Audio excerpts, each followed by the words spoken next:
السلام علیکم ورحمۃ اللہ وبرکاتہ الحمد للہ رب العالمین الصلاۃ والسلام علی رسولہ الکریم وخاتم النبیین محمد صلی اللہ علیہ وآلہ وسلم۔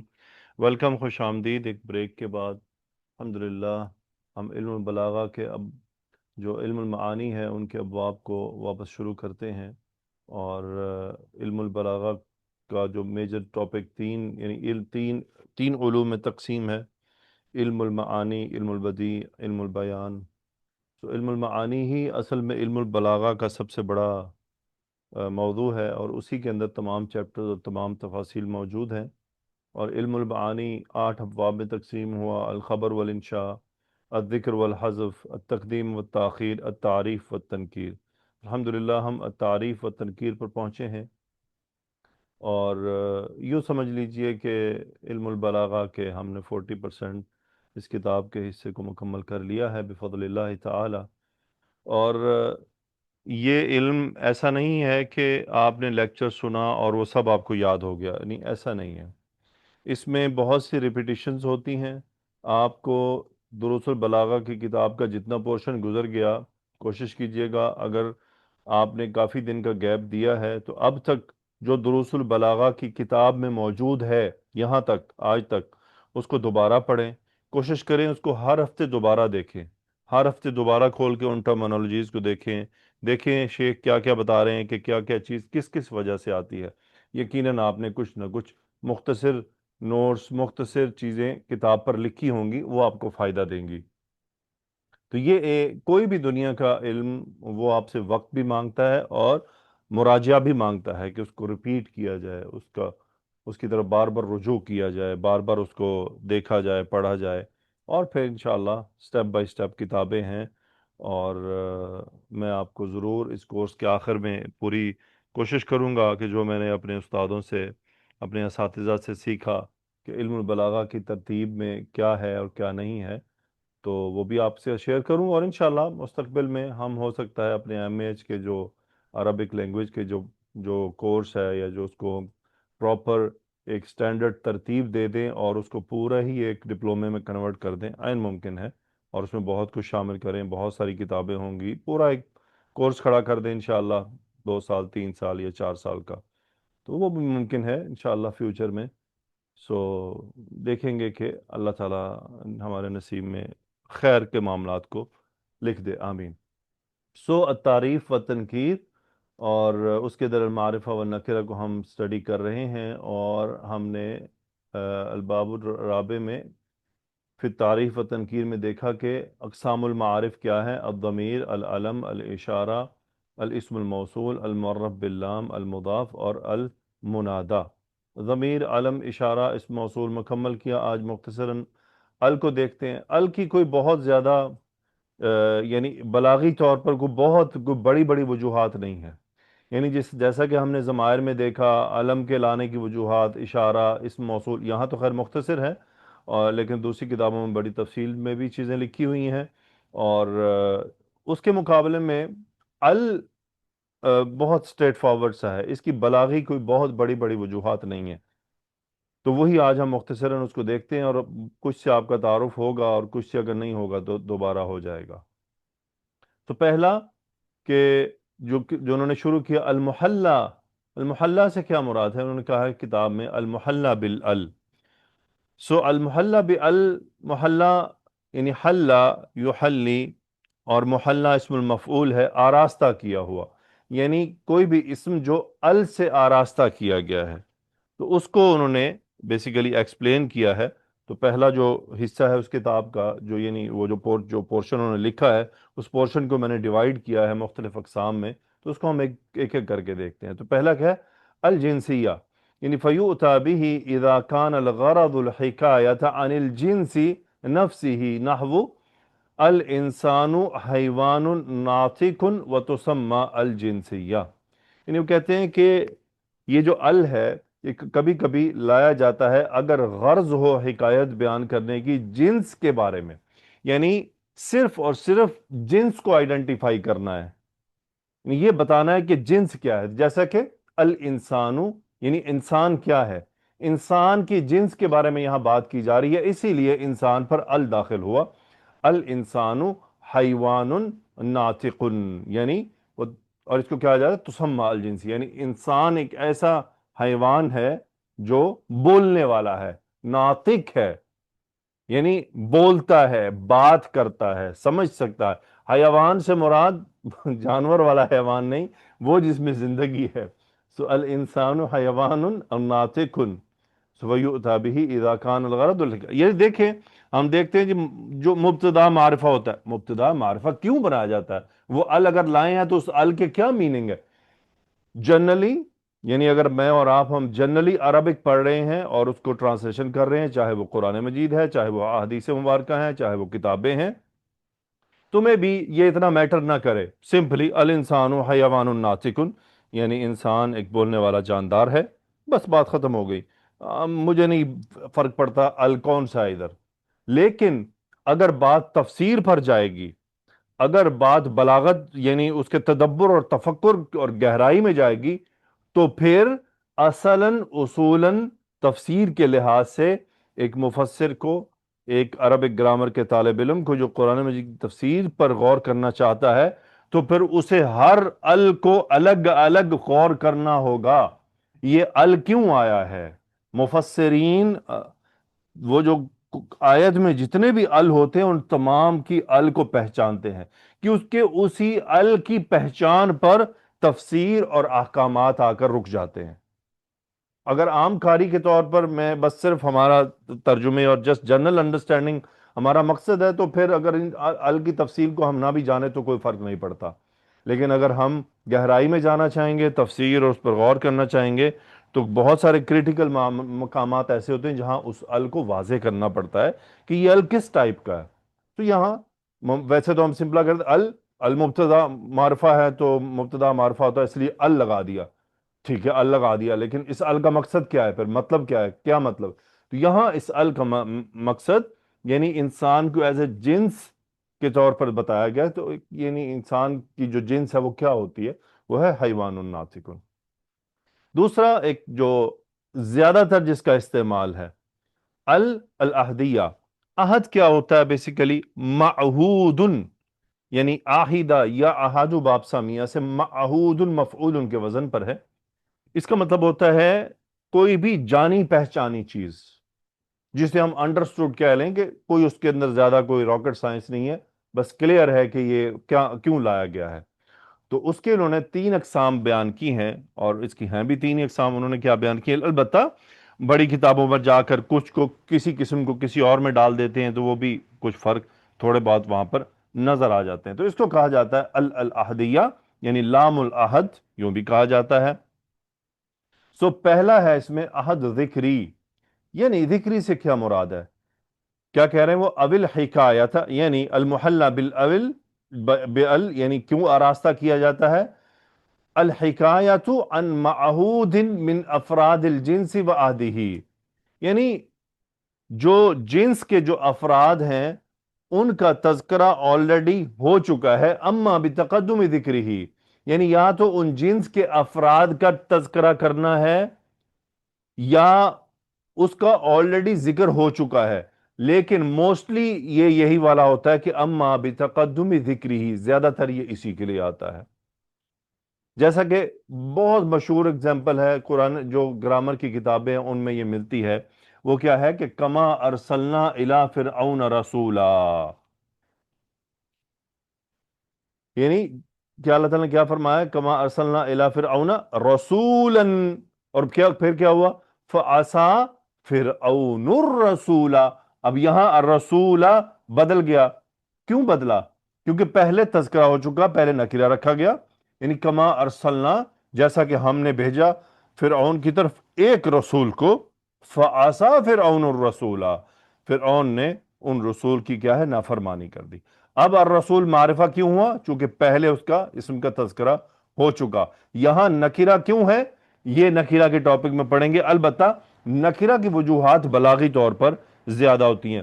اب جیسا کہ ہم آیت دیکھتے ہیں سورۃ النور کی ہے، جیسے اللہ نور السماوات والارض مثل نورہ کمشکات فیہا مصباح، اب کیا ہو رہا آگے؟ المصباح فی زجاجہ، پہلے مصباح نکرہ آیا، پھر آیا المصباح فی زجاجہ، تو یہ المصباح پر جو ال داخل ہوا ہے یہ کیوں ہوا ہے؟ یہ احد ذکری ہے کیونکہ پہلے مصباح کا تذکرہ ہو چکا ہے۔ پھر کیا ہے؟ المصباح فی زجاجہ، پھر کیا آ رہا ہے؟ الزجاجۃ، اب وہاں پر کیا ہو گیا؟ الزجاجۃ، پہلے زجاجہ نکرہ آیا، اب معرفہ ہو رہا ہے۔ ایک سمپل گرامر کا اسٹوڈنٹ تو یہ کہہ دے گا چونکہ مبتدا بن رہا ہے اس لیے معرفہ بنا دیا گیا، ریکوائرمنٹ ہے۔ نو، یہ وجہ نہیں ہے۔ پہلے تذکرہ ہوا ہے نکرہ، اب جب پہلے ایک دفعہ کسی اسم کا نکرہ تذکرہ ہو گیا تو اب وہ معہود ہو گیا۔ معہود سے کیا مراد ہے؟ اب وہ جانا پہچانا ہو چکا ہے، یعنی ایک دفعہ تذکرہ ہو گیا۔ مثلا میں کہتا ہوں جاء الی رجل، میرے پاس ایک آدمی آیا۔ اب جب میں نے یہ کہہ دیا کہ میرے پاس ایک آدمی آیا، اب متکلم اور مخاطب کے بیچ میں جو رجل اسم ہے یہ معہود ہو گیا، ایک دفعہ تذکرہ ہو گیا۔ اب جب بات آگے چلے گی تو میں کہوں گا الرجل کان مریضا، آدمی بیمار تھا، اب میں کر دوں گا الرجل۔ گرامر کا سادہ سٹوڈنٹ تو کہہ دے گا چونکہ جی مبتدا بنایا اس لیے معرفہ کر دیا، ٹھیک ہے، لیکن خالی یہی وجہ نہیں ہے، پہلے تذکرہ ہوا ہے۔ کوئی بھی نکرہ اسم کسی بھی ایسے ہی منہ اٹھا کے معرفہ نہیں کر دیا جاتا، کوئی نہ کوئی ریزن ہوتی ہے۔ اسی لیے الحمدللہ کے ال پر شروع میں زیادہ کلام موجود ہے کہ اصلاً پہلے کوئی اسم کا تذکرہ ہوگا پھر اس کو معرفہ لایا جائے گا، لیکن کلام کی ابتدا ہی معرفہ اسم سے ہو رہی ہے تو وہ معرفہ اسم ال کے ذریعے لایا گیا۔ تو کیوں لایا گیا؟ وہ ال کی کون سی ٹائپ ہے؟ اسی لیے وہاں وہ ٹائپ بیان کی جاتی ہے جو بھی آخر میں آ رہی ہے انشاءاللہ اسی پیج کے اوپر۔ سو یہ غور کرنا پڑتا ہے یہ ال کس ٹائپ کا۔ مثلا اما بحضورہ بذاتہ، اس کو احد حضوری کہتے ہیں، یعنی یہ احد حضوری کیا ہوتا ہے؟ یہ ہے حاضر وقت الکلامی، یعنی جب انسان بات کر رہا ہے، جس چیز کے بارے میں بات کر رہا ہے وہ اس وقت موجود ہو۔ جیسا کہ یہی اگزامپل دی جاتی ہے اکثر کتابوں میں کہ الیوم اکملت لکم دینکم، تو یہاں الیوم، یہاں پر جو ال داخل کیا ہے اس کی کیا وجہ تھی؟ یہ ال وہی ہے کہ چونکہ وہ اس دن کی بات ہو رہی تھی، الیوم اکملت، یعنی آج کے دن جو ہے یہ بات ہم نے، یعنی یہ بات مکمل کر دی گئی ہے، الیوم اکملت، آج کے دن۔ تو یہ ہوتا ہے حضوری، یہ ہے یعنی وہ چیز جس کا تذکرہ کیا جا رہا ہے وہ حاضر ہے۔ تیسرا کیا ہے؟ ذہنی، یعنی یہ وہ چیز ہے جو سامع کے سامنے بولی جائے تو اس کے ذہن میں آ جائے اور پہلے سے اس کا ایک آئیڈیا موجود ہے۔ وَإِمَّا بِمَعْرِفَةِ السَّامِعِ لَهُ، یعنی سامع اس کو جانتا ہے، اس لیے ہم براہ راست اس پہ کیا کرتے ہیں؟ اللہ کے داخل کر دیتے ہیں براہ راست، جیسا کہ آیت ہے اِذْ يُبَاجِعُونَكَ تَحْتَ الشَّجَرَةِ۔ اب یہ جو الشجرہ ہے اس پر ال کیوں لایا گیا ہے؟ کیونکہ وہ درخت جانا پہچانا تھا۔ اب جب کہا جا رہا ہے اِذْ يُبَاجِعُونَكَ، جب وہ آپ سے بیعت کر رہے تھے تحت الشجرةِ، اگر ہوتا تحت شجرةٍ یعنی ایک درخت تھا جس کو کوئی نہیں جانتا، نہیں ایسا نہیں ہے، تمام صحابہ اس کو جانتے تھے، اور وہ جو آپ سے بات چیت کرنے گئے، وہ جن کو خبر ہوئی کہ رسول اللہ صلی اللہ علیہ وسلم نے کہا آپ کہاں رکے ہیں، وہ درخت کہاں تھا، آج بھی وہ جگہ جانی پہچانی ہے۔ اگر آج وہاں درخت ہوتا تو ہوتا کہ یہی وہ درخت ہے، لیکن آج وہ درخت نہیں ہے، وہ درخت کٹوا دیا گیا تھا۔ تو اِذْ يُبَاجِعُونَكَ تَحْتَ الشَّجَرَةِ، یہ اب دیکھیں عام کاری کے طور پر میں اور آپ اگر لیں گے تو کوئی مسئلہ نہیں، ہم ترجمہ کر دیں گے اِذْ يُبَاجِعُونَكَ تَحْتَ الشَّجَرَةِ، لیکن جب مفسر ہوگا تو وہ یہاں کے رکے گا، یہ الشجرہ پر ال کیوں آیا؟ اب اسی لیے جنرل اسٹوڈنٹس کو کنفیوژن ہوتی ہے، ال تو خاص کے لیے ہوتا ہے تو پھر یہاں کیا ہو، تو اسی لیے غور کرنا پڑتا ہے، تھوڑا ڈیپ ڈگنگ کرنی پڑتی ہے کہ یہ ال کون سا ہے۔ تو یہ کہلاتا ہے ال ذہنی، یعنی سامع کے ذہن میں موجود ہو۔ مثلا قرآن مجید کی ایک اور آیت ہے نا، اذ ہما فی الغار، کہ جب وہ دونوں غار میں تھے۔ اب وہ غار ایسی تو نہیں تھی کہ بعد میں جب بات پتہ کلیئر ہو گئی تو پتہ ہی نہ ہو کہ وہ غار کدھر ہے۔ اذ ہما فی، اگر ہو جاتا اذ ہما فی غار، ہاں ایک غار میں، او غار پتہ نہیں کدھر ہے کہاں ہے، نہیں ایسا نہیں تھا، اس غار کو تمام صحابہ جانتے تھے کہ وہ کدھر ہے۔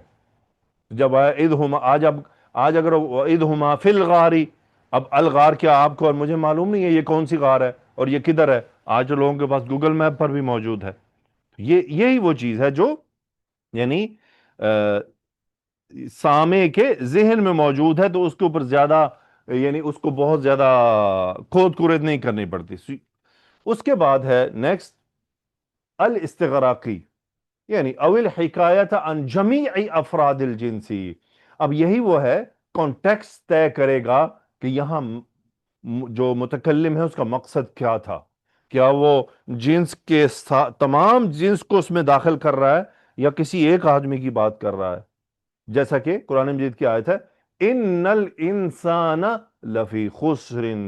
اب یہاں الانسان کیا یہ ایک جنس کے طور پر لیا گیا ہے، یعنی انسان ایز اے جنس، یا انسانوں میں تمام کے تمام انسان، ہر ہر ہر ہر نفس؟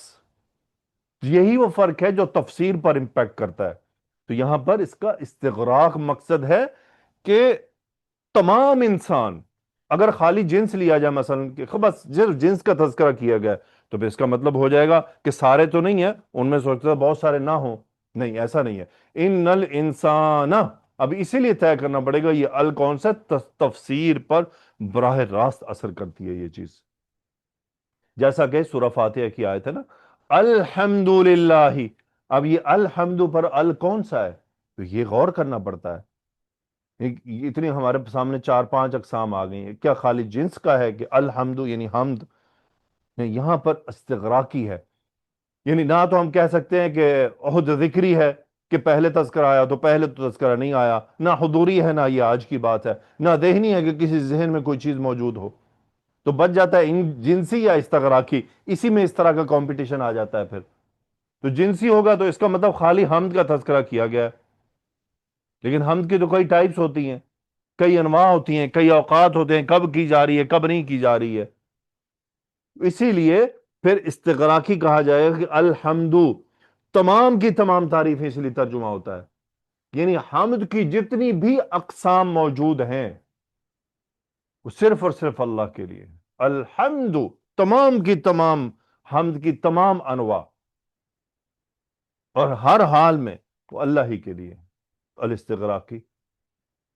پھر وہ کیا کہتے ہیں وقد، کبھی کبھی ایسا ہوتا ہے کہ یراد بالاشارۃ الی الجنس فی فرد ما، یعنی کبھی کبھی یہ ہوتا ہے کہ اس جنس کے میں سے کسی ایک فرد کی طرف بھی اشارہ کر دیا جاتا ہے، جیسا کہ انہوں نے شعر پیش کیا ہے وَلَقَدْ أَمُرُّ عَلَى اللَّئِيمِ يَسُبُّنِي، یعنی لئیم مطلب کمینہ، کم ظرف، کہ میں گزرتا ہوں وَلَقَدْ أَمُرُّ کبھی کبھی عَلَى اللَّئِيمِ، یعنی ایک لئیم پر.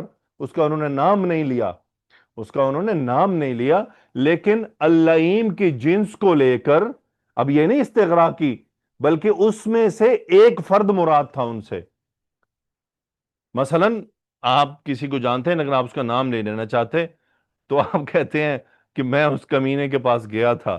ٹھیک ہے، تو اب کمینوں کی تو بہت لمبی چوڑی لسٹ ہے، لیکن آپ کا مقصد سارے نہیں ہے نا کہ آپ سب کے پاس گئے تھے، پوری کی پوری جنس کے پاس ہی چلے گئے تھے. نہیں، آپ کا اس جنس میں سے ایک بندہ مراد ہے اور وہ آپ کے ذہن میں آلریڈی ہے، اسی لیے ال استعمال کر دیا. وَلَقَدْ أَمُرُّ عَلَى اللَّئِيمِ يَسُبُّنِي، یعنی میں کبھی کبھی کمینے کے پاس سے گزرتا ہوں، مجھے گالی دیتا ہے. یسبنی، پھر کیا کہہ رہے ہیں فَمَضَيْتُ ثَمَّةَ قُلْتُ لَا يَعْنِينِ، یعنی پھر میں اپنی جو ڈائریکشن ہے جس طرف کو جائے، ثمت یہاں اشارے کے لیے آیا ہے، تو میں اس یعنی ایک جگہ کی طرف گزر جاتا ہوں قلت، اور کہتا ہوں کہ لا یعنینی، یعنی اس سے مراد میں نہیں ہوں، یعنی خود کو سیٹسفائی کر دیتا ہوں یہ مجھے نہیں گالی دے رہا کسی اور کو دے رہا. یہ ہے لا یعنینی.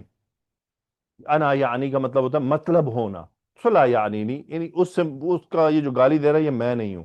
بہرحال یہاں پر جو علی اللئیم ہے، اب اسی لیے غور کرنا پڑے گا نا کہ شاعر یہاں اللئیم کیوں لایا، ال کیوں لے کر آیا؟ نہ تو عہد ذکری ہے، نہ حضوری ہے، نہ ذہنی ہے، نہ یہاں وہ کچھ جنس کا تذکرہ کر رہا ہے، کیونکہ آگے پوری بات کر رہا ہے یسبنی فمضیت ثمۃ قلت لا یعنینی. یہ ساری بات کرنے کی وجہ کیا بنی کہ ال، اب یہاں پر لئیم پر ال کون سا ہے؟ کیونکہ اگر استغراقی ہو تو کیا مطلب، پھر تو ہوتا یسبونا اور پھر وہ سارے دنیا بھر کے لئیم اکٹھے کرتا. ایسا تو نہیں ہے، اس نے ایک کا تذکرہ کیا ہے لیکن اس پر ال لگایا ہے. ال کیا وجہ بنی اس نے؟ یعنی اس میں سے جنس میں سے اس نے ایک فرد کو مراد لیا. یہ ہے ال استغراقی. سو ال یہ قسم نہیں ہے پراپر، لیکن کتاب میں چونکہ انہوں نے اس کا حوالہ دیا ہے، یہ پراپر اقسام میں اس کا تذکرہ نہیں کیا جاتا. سو ال للقصر یعنی اذا وقع المحل بالال خبرا افاد القصرہ، یعنی اگر خبر میں ال آ جائے تو یہ ال جو اوپر جتنے بھی ہم نے تذکرہ کیے ہیں یہ ان میں سے نہیں ہے، اس کا مقصد فقط قصر ہوتا ہے، جو انشاءاللہ آگے ہمارا ایک پورا چیپٹر آئے گا جس میں ہم قصر کی تمام اقسام کو پڑھیں گے اور ان کی وجوہات کو دیکھیں گے کہ جب قصر کی اتنی ساری اقسام موجود ہیں تو کون سی قسم کس لیے منتخب کی گئی ہے اور وہ قرآن میں مختلف انداز میں کیوں موجود ہے۔ الحمدللہ آج اختصار کے ساتھ ال کے ساتھ ہم دوبارہ سے ری سٹارٹ کر رہے ہیں، اور انشاءاللہ آنے والے سبق میں ہم مضاف یعنی اضافت کے ساتھ معرفہ اور منادہ کو سٹڈی کریں گے۔ جزاکم اللہ خیرہ، سبحانک اللہم و بحمدک، اشہد ان لا الہ الا انت، استغفرک و اتوب الیک۔ اللہم صلی وسلم علی نبینا محمد، آمین یا رب العالمین۔ السلام علیکم ورحمۃ اللہ وبرکاتہ۔